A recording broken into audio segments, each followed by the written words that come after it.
I have been looking forward to this video for a while. First, we have our new epic encounter set from Steamforged Games, and many thanks to them for sending it to us to review, and it's maybe the most unique one yet. Island of the Crab Archon and Cove of the Dragon Turtle. But our big announcement today is that we're officially launching our next painting contest, and it's all about the Epic Encounter series. You can paint and enter any Epic Encounters mini for a chance to win both of these boxes. Yes, Steamforged is providing 3 sets of these to our first, second, and third place entries. And there will also be other prizes that you can win for your style, creativity, scene making, photography, and more in our theme categories. Those winners will be able to win a set of our own minis, which we'll be showing you over the next month or so.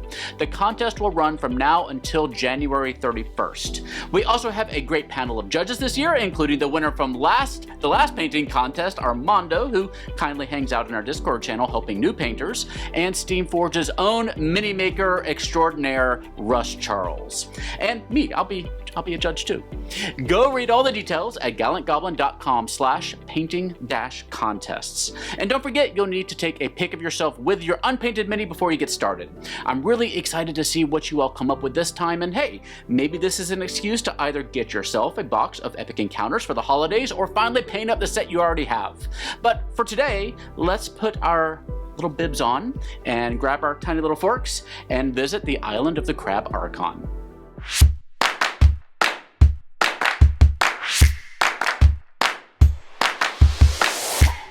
Before we jump in, if you're looking for a way to spice up your 5e games with some absolutely gorgeous animated cards, check out the new Fablemaker's animated tarot deck from our sponsor Hit Point Press.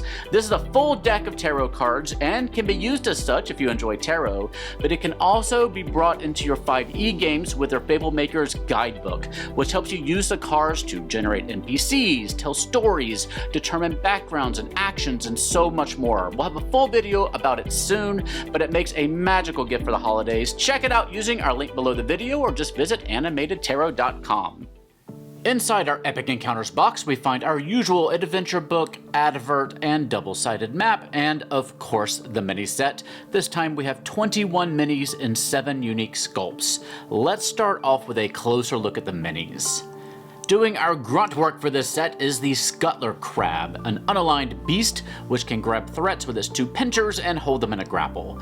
This set introduces a race of bipedal crustaceans known as the Karkinos, ruthless raiders with a hatred for land dwellers.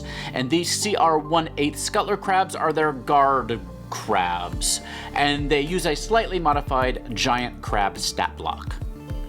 And here are the basic Karkinos Infantry units. They have aquatic telepathy and a multi-attack with their claws and shield. The shield can be used to bash people, or you can hurl it Captain America style.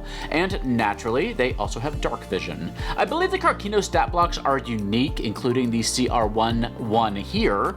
If it's based on a pre-existing creature, I wasn't able to find it. Next up the food chain is the aptly named Karkinos Netter, coming in at a CR of 2. It has a powerful attack with its trident, but the net is where it's going to trip up your party members.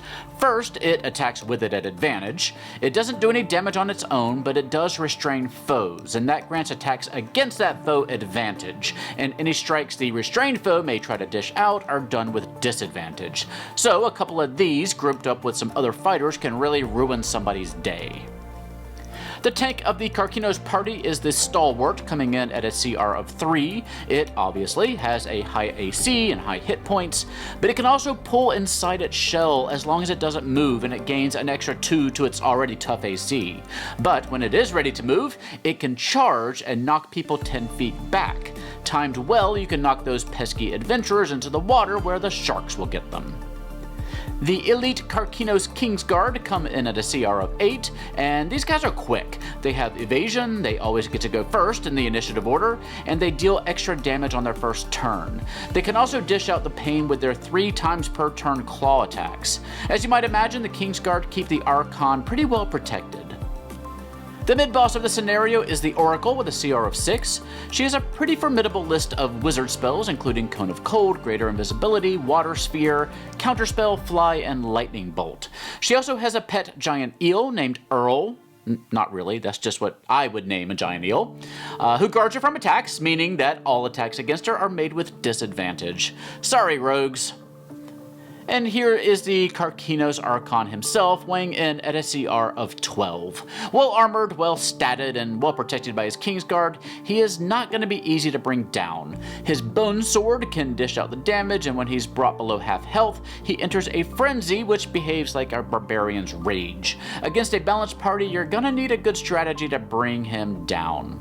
As we take a look at our minis, the double-sided map, which as always is 16 by 23 inches and printed on nice folded paper stock, and the module book, let me tell you a little bit about what to expect in this little story because it's a little bit different. As always, the book gives you lots of options to customize the enemy group, the Karkinos here, with background lore about where they came from, and it gives you a ton of adventure hooks to get your players pulled into the story, which is especially helpful if you're using this as a side mission in your ongoing campaigns. In this case, the PCs will find themselves in this seaside village, which is up on stilts with buildings connected by raised platforms. Late one night, the Karkinos attack.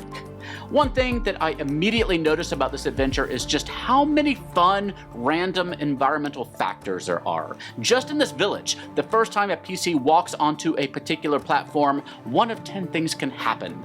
They might get assailed by tentacles, or ambushed by a Karkinos Stalwart, or you might get knocked into the water to become shark bait. Also, the villagers are all taking shelter in the main building, and as long as you're fighting near it, they can help you by stabbing at creatures through the windows, or tossing you out some healing potions, or 4 other options.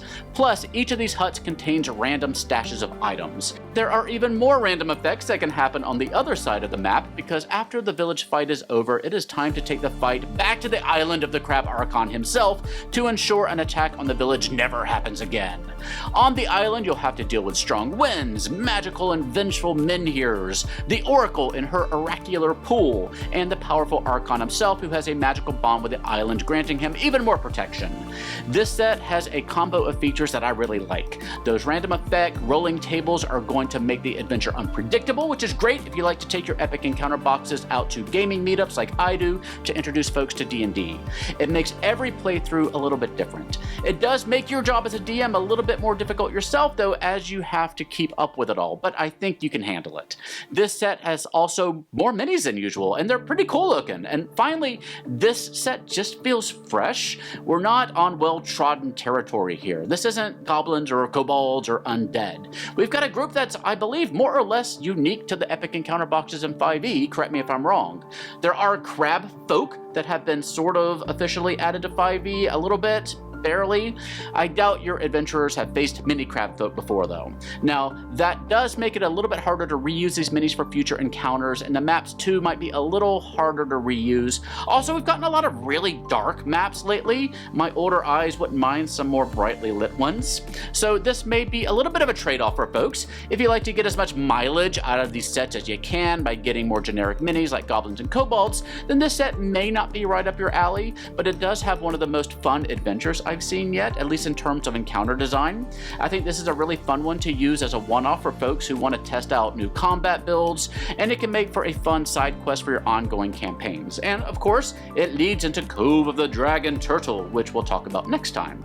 Island of the Crab Archon is available now for an MSRP of $55 or a little bit cheaper if you shop around. Let me know what you think of it in the comment section down below, and don't forget, you can receive it and Cove of the Dragon Turtle for free if you want one of the top 3 slots in our Epic Encounters painting contest. Be sure to visit gallantgoblin.com/painting-contest for all the juicy details and to enter. If you like today's video, liking today's video helps us out a lot. We have a bunch of videos still to come this month. Be sure you subscribe so you don't miss anything. If you did happen to miss our holiday gift guide, you can check it out in the corner of your screen right now.